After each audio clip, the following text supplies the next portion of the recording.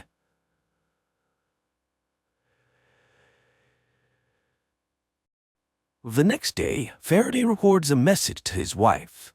He explains that on Earth they would be called a family, and their children would be real children and not dolls. It seems as though he's beginning to understand what emotions are. Drones on Antea have no right to choose, but on Earth the range of choices is astounding. There can be dozens of varieties of just coffee. Even children can choose. Humans create rituals out of simple actions. For example, the ritual of family dining or talking to God. And during meals, people share their day's events. They also experience a sense of joy which Faraday wishes to experience with his wife. Each generation here produces a handful of great minds. Justin is one of them. The number of emotions experienced by people in a day is absurd. And everyone around Faraday lives in fear of some kind. The fear of failure leads Clay to meet with Finch. After a tough conversation, he still pleads for another week, as Faraday was almost done building the device. Faraday then continues to explain that on Earth, everyone has their own self, but on Antea, they are born either as knowers or drones, but here everyone creates themselves. And people also believe in something higher, that is, in God. One day, Josiah suddenly cuts off a conversation about synthesis and leaves the table, and this marks the beginning of his changes. Then a man plays a jazz record explaining what it is and how it originated. While improvisation was inexplicable, Faraday tries to explain it to his wife. Meanwhile, Elizabeth tells Clay that the signal in the tornado came from somewhere in Southeast Asia. Also, the stewardess on the plane, Faraday, was posted about it afterwards. After seeing Clay off, Elizabeth calls someone on the phone and asks for a meeting. At this time, Eddie informs his brother about the desire of oil magnate Thorne to buy half of the Origin Corporation. In London, Josiah notices a music store. He then picks up a guitar and starts playing, astonishing the salesman, but suddenly the man faints. Justin finds him in the hospital, and although doctors were sure everything was fine, Faraday tells how Josiah was born in the Bahamas and turned his genius to music in his youth. But his wife left him after their daughter was born, and the alien confesses that she shared his DNA with the old man, which is now rewriting Josiah's human genome, and what he will turn into is unknown.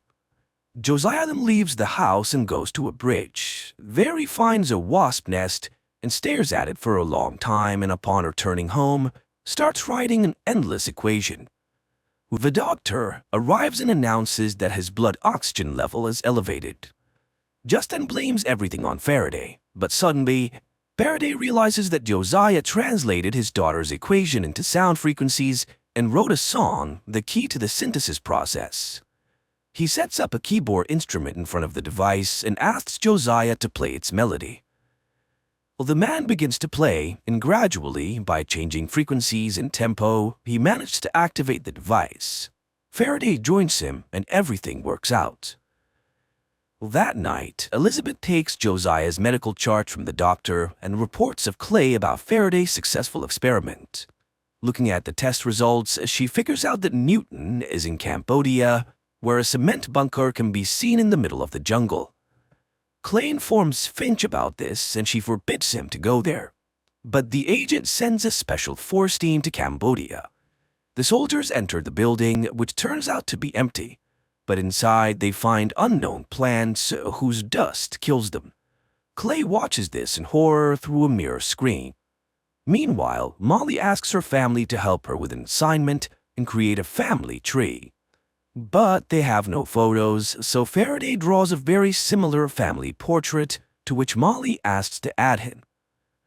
At this time, Hutch and Eddie attend the presentation of the new oncology center of the Magni, born because Eddie is obsessed with the idea of using it to protect against the CIA. Clay's people try to understand what happened in the bunker of Cambodia, and Elizabeth finds power lines laid out of the bunker, but can't yet track exactly where. Josiah notices that the fingerprints are disappearing from his fingers, and he hears synapses forming in his brain, and realizes that he's becoming an Anthean. At Eddie's estates, a meeting begins attended by Clay. Justin realizes that he is not a scientist at all and starts suspecting that something is not right. She doesn't want Faraday to fall into the hands of those who tore Newton apart. And later, Finch reprimands Clay for the soldiers' deaths and orders him to fly to Washington. Realizing that their work could be blocked by the CIA, Justin leaves, and Faraday activates the system, calling Newton to start asking questions. He doesn't understand why the launch was delayed, as it's fatal for Antea. Newton, impressed with his rebirth, advises learning to lie. To outsmart the CIA, he must make himself a legend, as Fame could not be killed. Newton disconnects, and Elizabeth, rushing into the laboratory, fails to see anything. Thinking it over, Faraday suggests making their work public, as the CIA loves silence. Hutch arranges a meeting with a journalist friend, and Faraday talks about a new energy source and the CIA's threat to freeze the project. Eddie learns that a man named Clay emerged from a witness protection program. Clay at the moment tries to explain himself to a committee and shows an order signed by Finch and talks about the tape of Newton's interrogation. The woman is shocked, as she did not expect much treachery from her protege. Clay gets a permission to continue the case. Elizabeth shows Justin camera footage from Cambodia, but Newton was not there, even though the bunker was sending a signal to space. Apparently, the alien was talking to his people and warns that Clay will never allow the machine to be taken unless they catch Newton. Justin tells Faraday about the soldiers' deaths, but he doesn't believe that Newton could have killed people. That night, Clay comes to Eddie and tells her that he and his mother came to America from Russia, but the woman turned out to be a terrorist. She blew up the building where she worked, abandoning her son to fate. That's when Finch found and adopted him, and he doesn't know where his real mom is now. And he destroyed his foster mother today, and meanwhile, Faraday also finds the Cambodian recordings and hears Newton's signal to Antea. He admits to Justin that Newton deceived everyone, and he never intended to return home because he wanted to bring the Antheans here. But he, Faraday, promises to do everything to save Earth. Newton transmits the signals intercepted by the CIA, but they cannot decrypt them. Justin is sure that the machine will still be taken, so she asks her friend to take Molly away. They then rush to the laboratory, and Elizabeth immediately reports this to Clay. Faraday dismantles the machine, gives the core to Justin, orders her and Josiah to leave, and stays in the laboratory. The pair barely manage to avoid Clay and his henchmen, and agents burst into the laboratory where they are met by Faraday. But after driving away, Justin decides to return for the alien, and in the laboratory, Faraday, seeing the agents, detonates a gas cylinder. Later, a stunned Clay sees Josiah carrying Faraday away, but is unable to stop it. Faraday regains consciousness and names Mary's phone number. Justin calls her and drives to the monastery. The sister immediately orders the preparation of the operating room and instructs to hide the device. It turns out that Faraday lost a lot of blood, but first the bullet must be removed. When Mary cuts the skin, strange tentacles jump out of the alien's body, frightening the sisters. But Mary assures them that he is an angel. Hutch receives an offer to sell his part of Origin for a large sum. Although he doesn't understand why Magnate Thorne would want a blown-up laboratory, he agrees. In the monastery, Mary sets up women on lookout posts, and Josiah announces that he's ready to give his blood to Faraday, convincing the sisters that he's a Nephilim, half angel, half human. Clay's people search Justin's house, and Elizabeth finds a clue but reports it to her mysterious contacts. At the time in the monastery, Mary confesses to Justin that she got Newton addicted to alcohol, thus ruining his life. Therefore, she asks Justin to do everything to save Faraday as she loves him, although she doesn't yet realize it. In the meantime, Clay's assistant traces a call from Justin and the agents and learns their location. Mary begins a blood transfusion operation from Josiah to Faraday. Clay's agents rush to the monastery, while Elizabeth warns someone that the alien has been found. Meanwhile, to buy time to complete the operation, the sisters and Mary arm themselves and fend off against the agents. A shootout begins, and Clay demands the surrender of the alien, but the sisters stand their ground. However, they run out of bullets, and Mary orders everyone to run while she kneels at the altar. There, Clay finds her, and the woman asks him to say his real name, and he admits that he is Ivan. But the nun corrects him, as his real name is Judas, and the agent shoots her. Hearing the shot, Justin goes into the room and encounters Clay. He orders Faraday, Justin, and the device to be taken, leaving the old man behind. Mary regains consciousness and crawls to the operating room with her last strength. She reaches Josiah's hand and dies happily. Justin's friend and Molly fall into the hands of unknown people. At the same time, Elizabeth warns Clay that they don't have the algorithm to activate the core, and he reports that he has interrogation experience. The alien and Justin are brought to a demolished laboratory and tied to chairs. Seeing Justin being beaten, Faraday confesses that the recorded signal from the tornado is an order for the remaining Antaeans to prepare for flight to Earth. Clay takes Justin to another room and orders Elizabeth to guard while he deals with Faraday. The agents start torturing and demanding to confess when and how the aliens will arrive. Elizabeth asks Justin for the algorithm, but Justin remembers how the girl betrayed her family. She allowed Clay to kill in the monastery, so how is she any better than him? Clay continues the torture, but it had no effect on the alien. And instead, Faraday manages to enrage Clay, claiming that it was Finch who used him and not the other way around. The agent orders water torture, but it turns out to be a gift for Faraday as he loves the water. Then Elizabeth remembers about the X-ray, and it truly causes Faraday pain, and he starts screaming, which Justin hears. Suddenly, Watt appears before Faraday and advises him to make something up for Clay. Elizabeth notices this and realizes that the alien is losing his mind. Watt, meanwhile, suggests to Faraday that Clay had two families. The alien starts seeing that one family abandoned the boy and the other he betrayed himself. This turns out to be the boy's eternal pain, and Clay gets angry and shoots Faraday in the leg. Visions of Antea, his family, and the flight flash before the alien, and he gives Clay a vision about the imminent arrival of a ship prepared by Newton. The synthesis machine is the ship's engine, but without Faraday it won't work, and the alien offers Clay to play Russian roulette. And this is because he can entrust synthesis only to someone who won't hesitate to sacrifice themselves for progress. Faraday tells Clay about his biological mother's dossier, which he found on the internet. He'll say where she is if Clay loads a bullet, spins the chamber, and pulls the trigger. The agent will have a chance to ask 5 questions, and if he survives, Faraday will give him the synthesis. The agent agrees to the terms, and they start the game of Russian roulette. Clay asks about the world of Antea. Faraday tells, and the agent pulls the trigger, and he survives. Finally, they get to the main question for Clay about his mother, and the alien confesses that everything with his biological mother was planned and executed by Finch. She was part of a team working on Newton, and she deliberately deprived the boy of his family and took away his name. Clay, driven mad, points the gun at Faraday, but Elizabeth, who enters, shoots first, killing the agent, and she contacts someone and reports that she has Faraday and Justin, and soon people from oil magnate Thorne arrive at the bunker.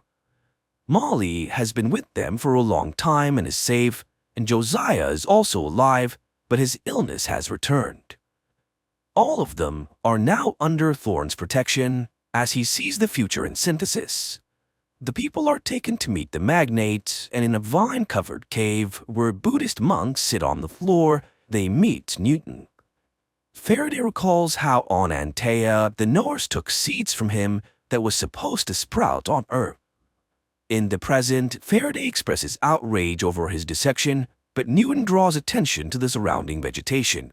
He had given the monks Antea seeds in exchange for shelter and permission to observe their prayers. This area is a complete magnetic anomaly, which is why satellites see nothing and the CIA cannot find him.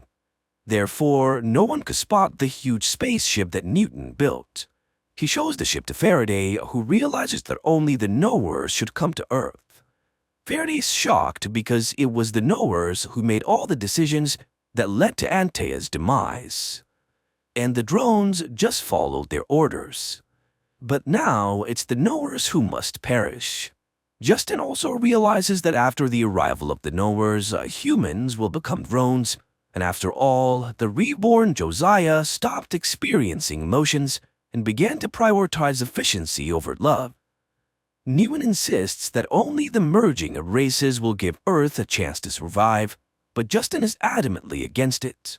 She refuses to unlock the device algorithm, which she altered before fleeing the laboratory. She leaves and Newton forces his student to learn the algorithm, as he's destined to be the one who will greet the aliens on Earth and prevent their killing. This is because he will become a legend after becoming the head of the Origin Corporation.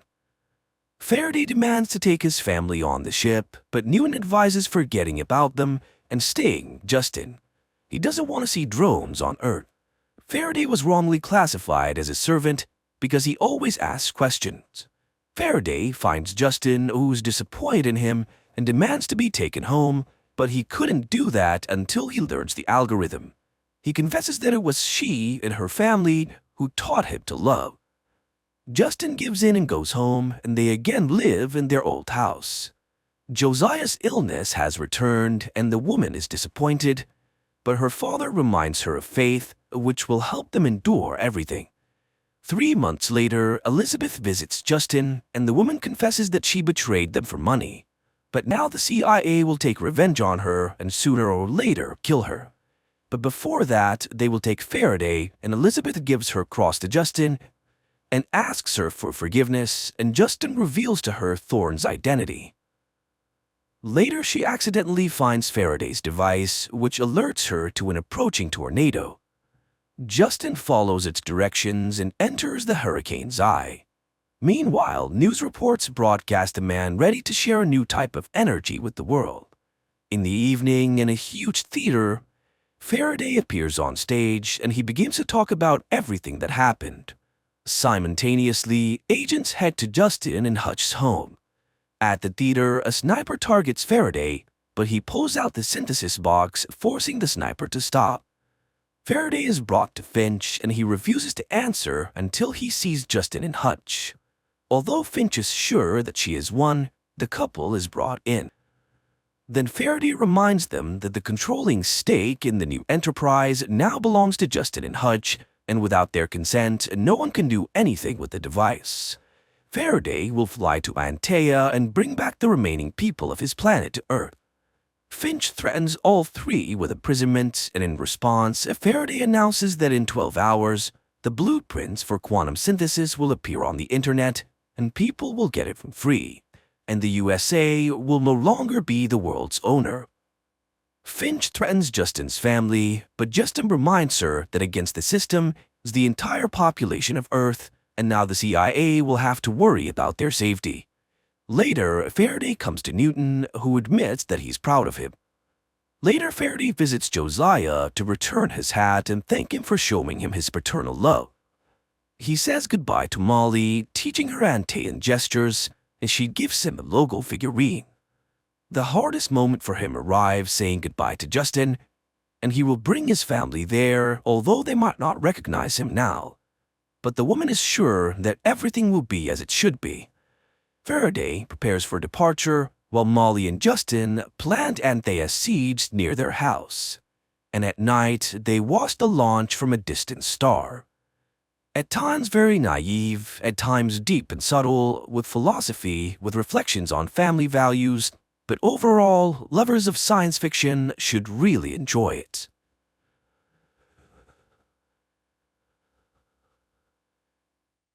Los Angeles, October 6th. For Mark Benford, the day begins as usual. After kissing his wife and young daughter Charlie goodbye, the FBI agent prepares for work and meets Nicole, the young nanny who looks after the girl. Olivia is also getting ready for her shift at the nearby clinic, but before leaving, she dials the number of her assistant, Bryce. However, at that moment, he arrives at the pier, intending to take his own life. At work, Mark and his partner Dimitri begin surveillance of a suspect. When the woman is joined by accomplices, the agents start a pursuit. The suspects notice the surveillance, leading to a high-speed chase. At the pier, Bryce prepares to pull the trigger, while the entire city remains unaware of what is about to happen. Mark takes a sharp turn, and something strange happens. His entire life flashes before his eyes. In this vision, the agent sees a board with clues and connections, and then he hides from bandits who have come after him. Coming to his senses, Mark realizes that he wasn't the only one who blacked out. Chaos ensues around him. Hundreds of cars have collided, and people are frantically trying to find help.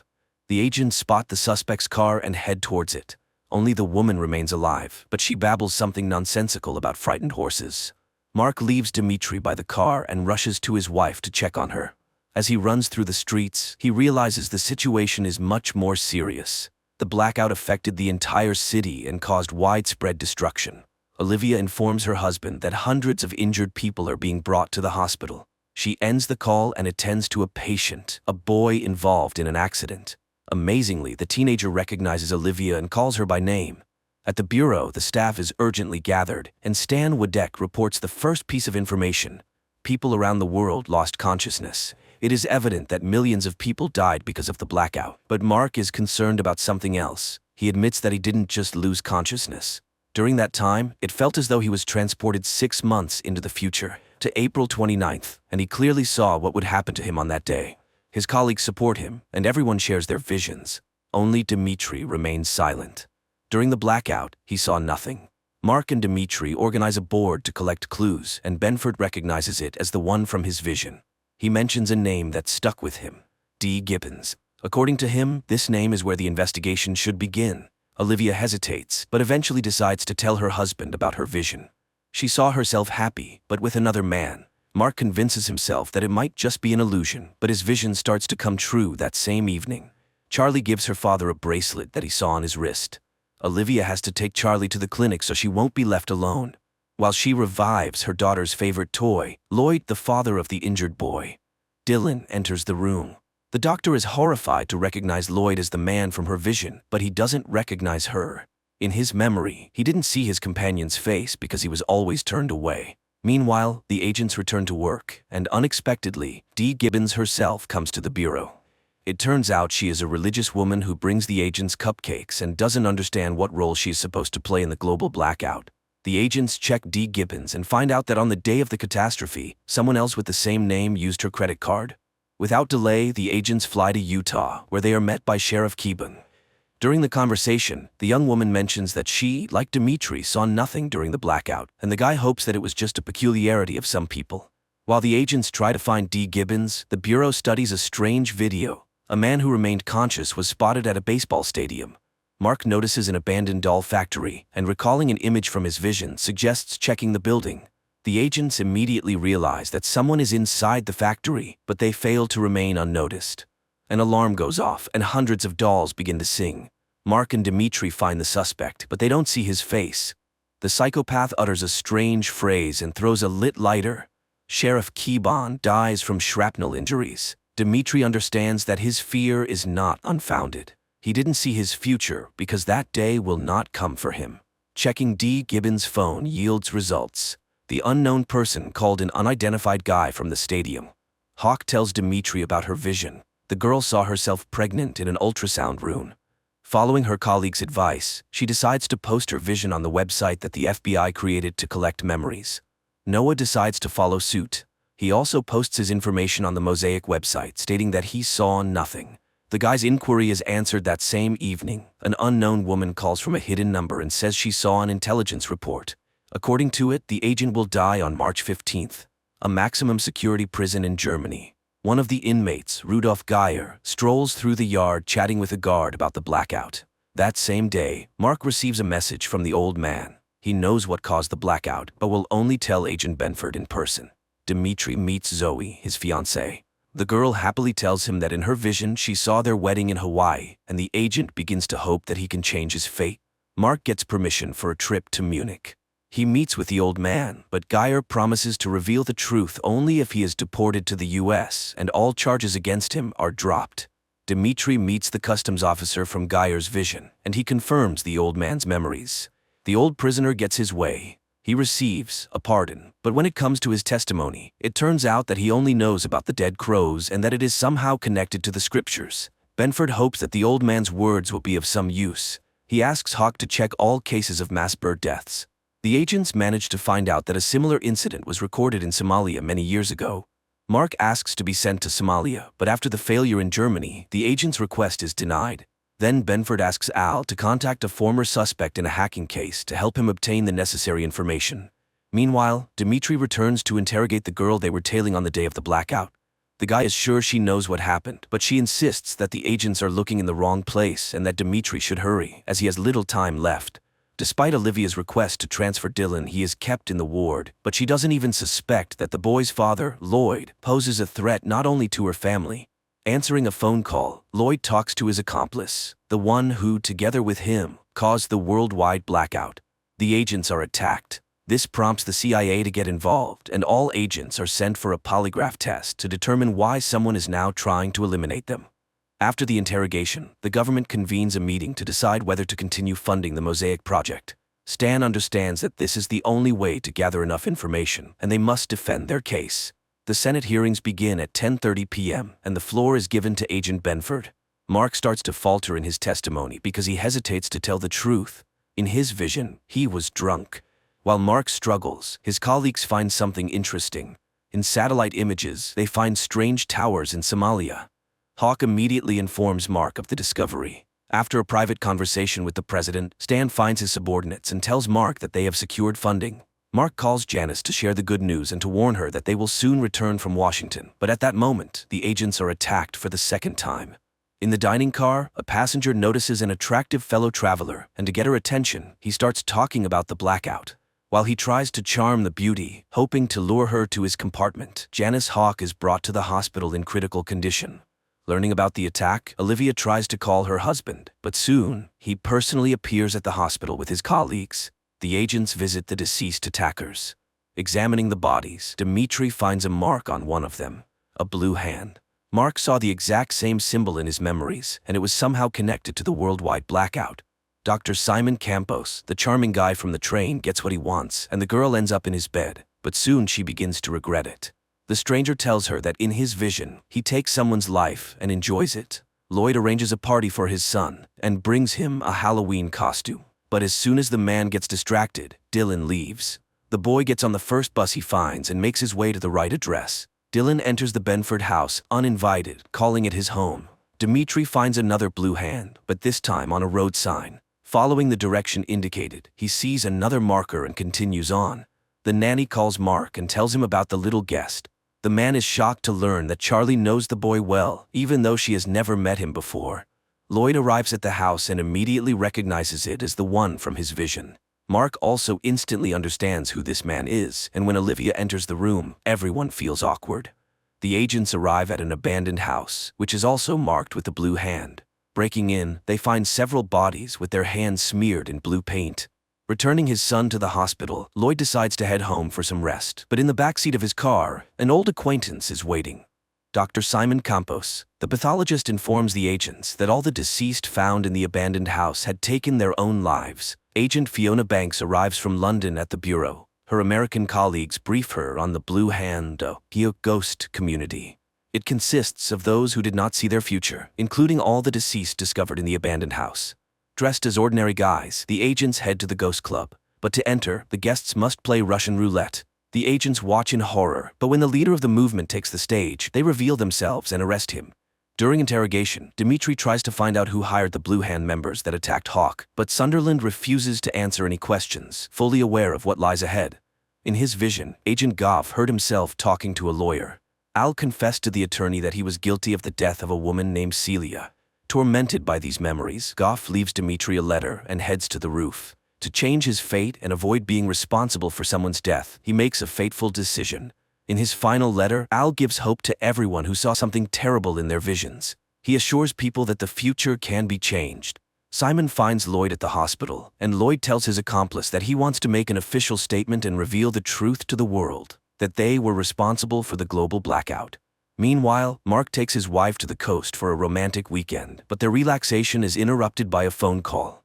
Benford is informed that a criminal with star tattoos on his hand has been found, the one Mark saw in his vision. Simon proposes a poker game to his accomplice. If he wins, the secret remains a secret, and no one will know about the blackout. If Lloyd wins, the scientists will make an official statement. Simon is confident that luck will be on his side. Hawk is protecting a witness to a crime involving the criminal with the tattoo. At night, Janice requests help from Dimitri and Benford, and Mark recognizes the person from his vision. Not wanting to take any chances, Mark shoots, once again altering fate and killing the suspect. Lloyd bluffs and wins the game.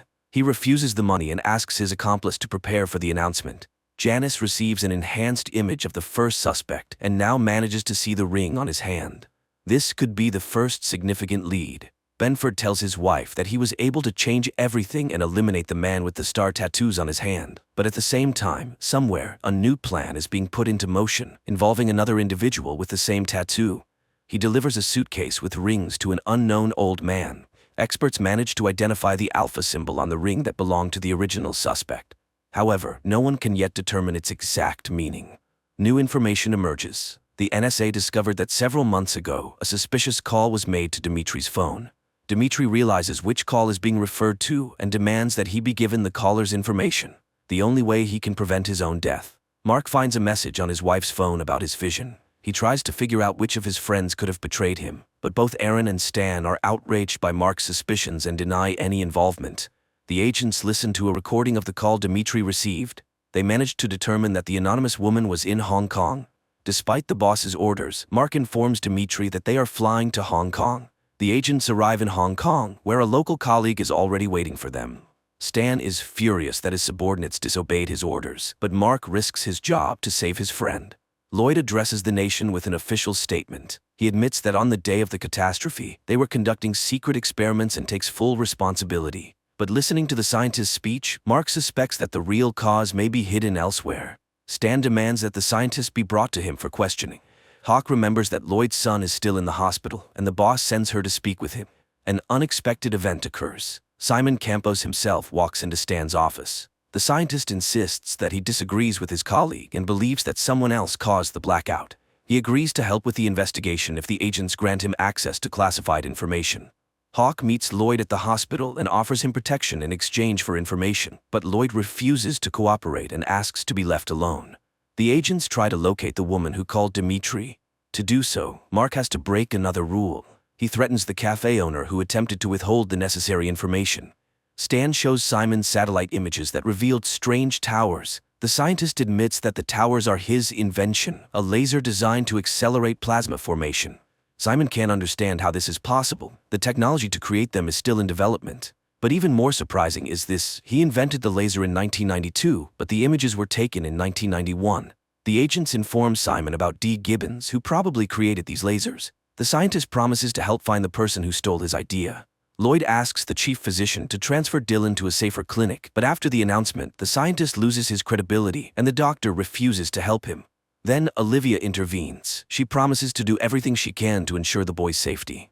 Mark and Dimitri find the cafe where the woman who called is having lunch. She allows the agents to sit down, but admits that she regrets making the call, and that their visit might only make things worse. The woman claims that the shooter who will take Dimitri's life will be Benford. As proof, the stranger provides Mark's gun's serial number. Shocked by what he hears, Mark loses his temper and creates a scene. He takes the woman hostage and exits the restaurant. A local FBI agent arrives, and Mark is forced to back down. While Mark is in serious trouble in Hong Kong, Olivia is bonding with Lloyd. The scientist tells her about parallel universes in which they might have been together once. The agents are sent back to the States, and Mark is stripped of his badge. Meanwhile, D. Gibbons visits the Sears home. Dylan is being prepared for transfer. Lloyd and Olivia bid a warm farewell, but the doctor notices something amiss. The paramedics turn out to be imposters. They open fire on the security detail and, abandoning Dylan, take Lloyd away. Lloyd regains consciousness in a basement, handcuffed. Hawk is tasked with hiding Simon in a safe place where he can continue his work, but those who need him find the agents as soon as they settle into the safe apartment. Dimitri finds Janice unconscious. Meanwhile, Simon is taken to the basement to meet an old friend. The scientists try to understand who and why they were kidnapped, but the answer comes unexpectedly. The same old man who recently received the suitcase with rings arrives in the basement. The kidnapper introduces himself as Flosso. He makes it clear that he won't be gentle, and the hostages should answer his questions precisely. Mark is assigned sessions with a psychotherapist, who helps him recall details from his memories that were previously hidden. Benford remembers that on that night he was talking to Lloyd on the phone. Later, Mark reveals another memory to Aaron.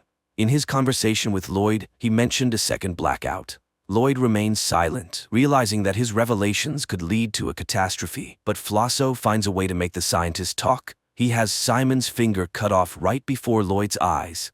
The agents discover where the captive scientists are being held. On the way to the basement, Dimitri calls Janice and asks her to join the operation. Unable to resist any longer, Lloyd tells everything that happened during the experiment, giving Flosso specific details. At that moment, the agents storm the location, but it turns out to be empty. The only thing awaiting the agents is a booby trap. Driving around the city, Mark recalls the map from his visions and realizes where to search for the captives. By this time, Lloyd and Simon are being prepared for execution. The agent crashes into an abandoned store and rescues the scientists. Simon is loaded into an ambulance, but inside, he is met by Flosso. The old man apologizes for the finger and explains that it was to divert suspicion from the boy and to ensure Simon has no desire to rebel. He reminds him that Simon was the initial suspect. Several months earlier, after his father's funeral, unknown individuals took the scientist to a baseball game and ordered him to wear the ring. Thanks to it, he remained conscious while everyone else blacked out. The operation was led by D. Gibbons. Janice informs Simon that he will be held in custody for some time. The young man stages a spectacle and manages to escape, but not for long. When he arrives in Canada, Hawk is already waiting for him with armed soldiers.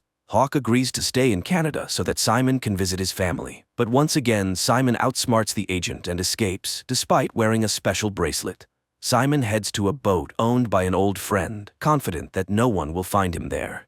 However, Hawk beats him to the boat, arriving even before he does. The pair returns to Simon's house, pretending that nothing has happened. The family prepares for dinner, and their Uncle Teddy arrives. Simon opens the door for his relative and is greeted by Flosso. During dinner, a call comes in, and Simon's mother says it's Annabelle, his sister, who left home after the blackout.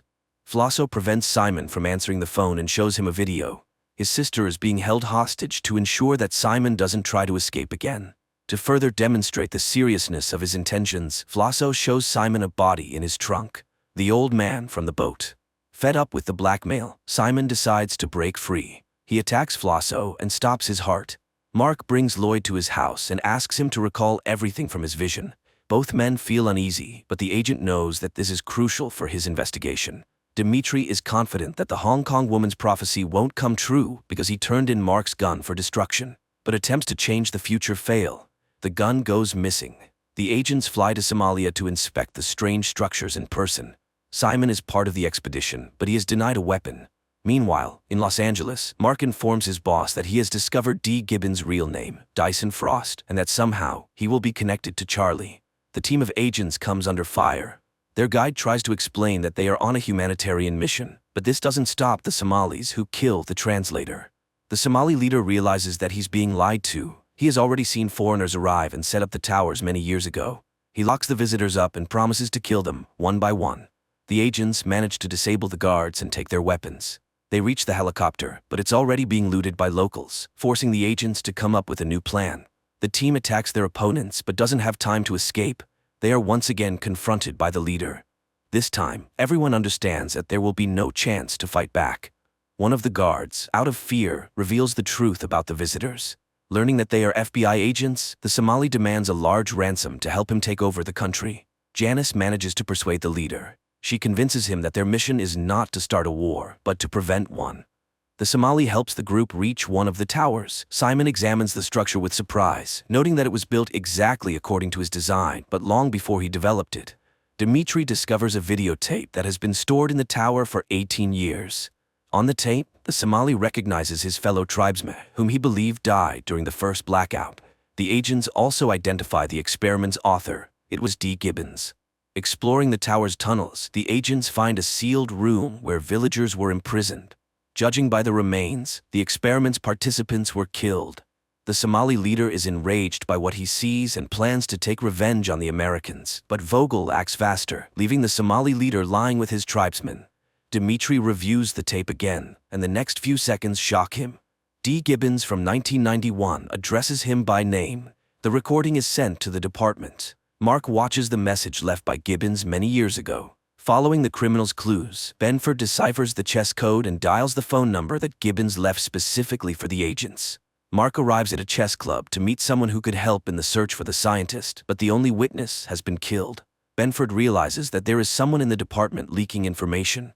To find out who the traitor is, Agent Vogel gathers everyone in the conference room, and a special team searches the employees' offices. A bug is found on Mark's desk. Everyone with access to the office falls under suspicion, creating tension among the colleagues. The agents are most suspicious of Janice. Recently, she has taken many days off, which she struggles to explain, but she deflects suspicion by accusing Marcy, a colleague with family problems. Dimitri reviews the camera footage and notices a pattern. Marcy was signaling with a coffee cup. Mark looks up at the girl and she understands everything. A shootout ensues in the office. Marcy kills her colleagues and runs outside. Her accomplice arrives on a motorcycle to help her escape, but Janice manages to prevent the getaway. Benford receives a call from Dyson Frost. He offers the agent a personal meeting and promises to call back. Janice and Simon head to the underground parking garage where the girl suddenly stops. She tells the scientist that his signal has been received. Her boss is ready to talk to him. Simon realizes that Marcy was just a distraction. The real traitor has always been Hawk.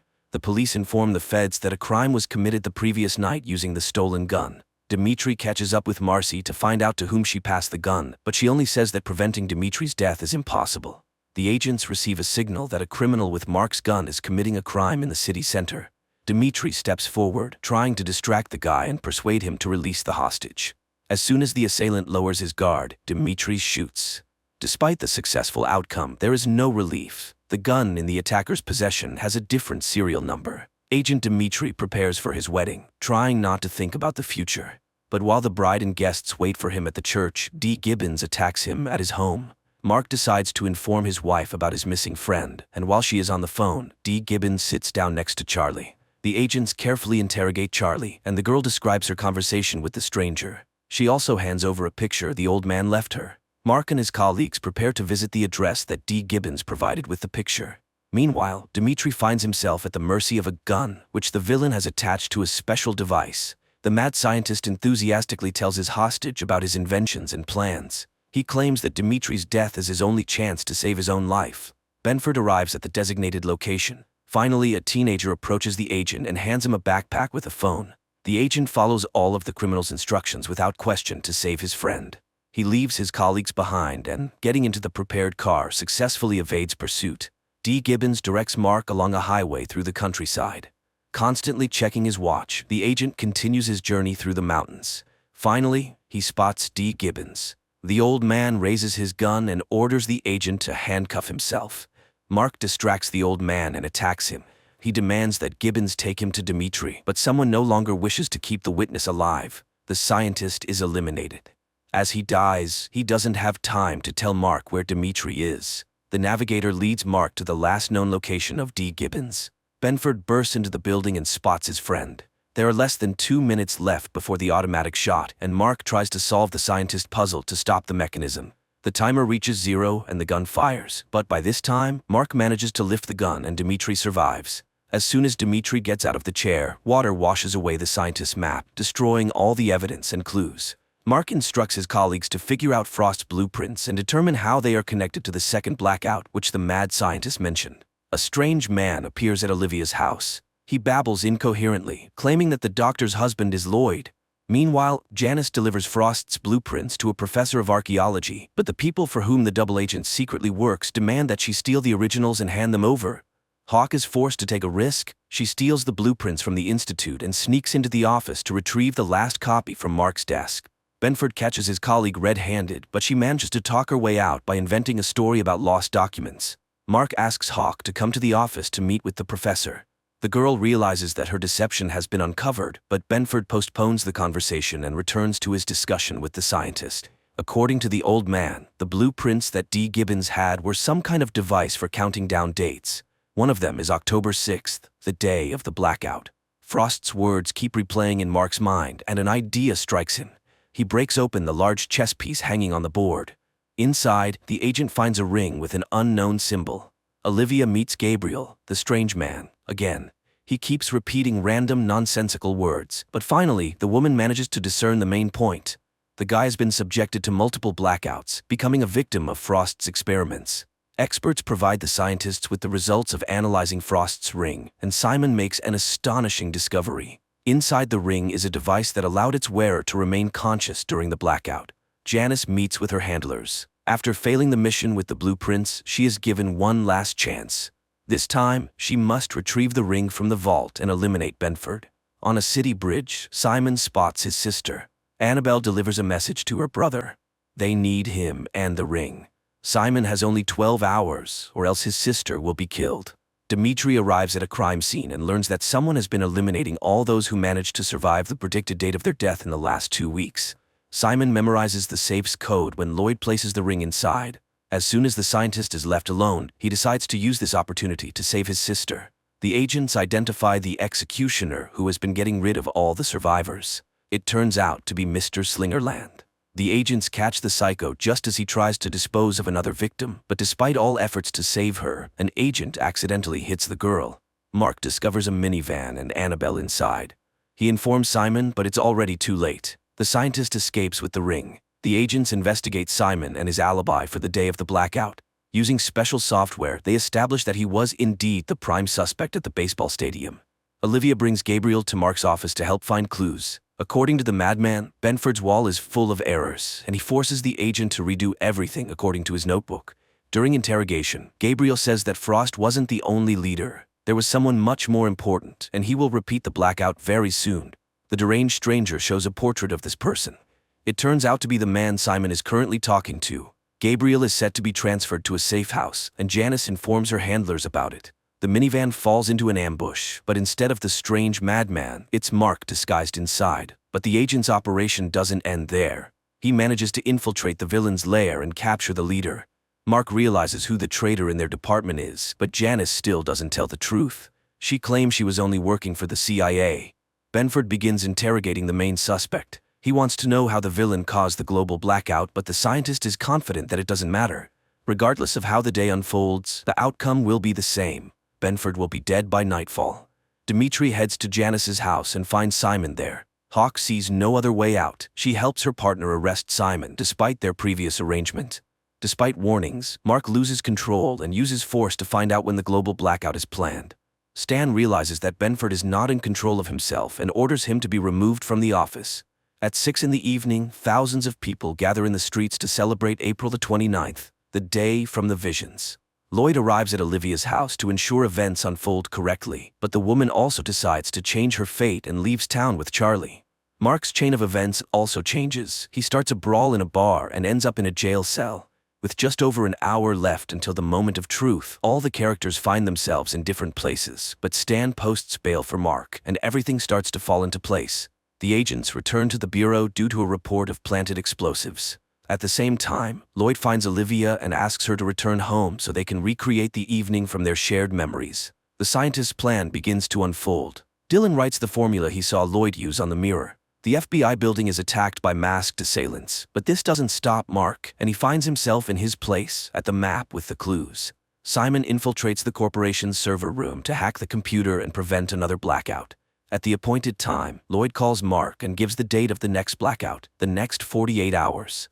Thanks to Gabriel's notebook, Benford learns the exact time. The blackout will happen in 12 minutes.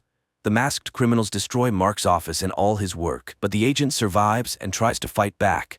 Simon notices that someone has remotely taken control of the program and he cannot stop it. Dimitri suspects the scientist did it on purpose, but Simon swears he is trying to prevent the catastrophe. Mark manages to warn his boss about the next blackout, but he can't get out of the building and is once again surrounded by armed mercenaries. With 30 seconds left before the explosion, Mark runs for the exit, but at that moment the mechanism activates, and the world freezes again, glimpsing into its future. This is where the series ends. And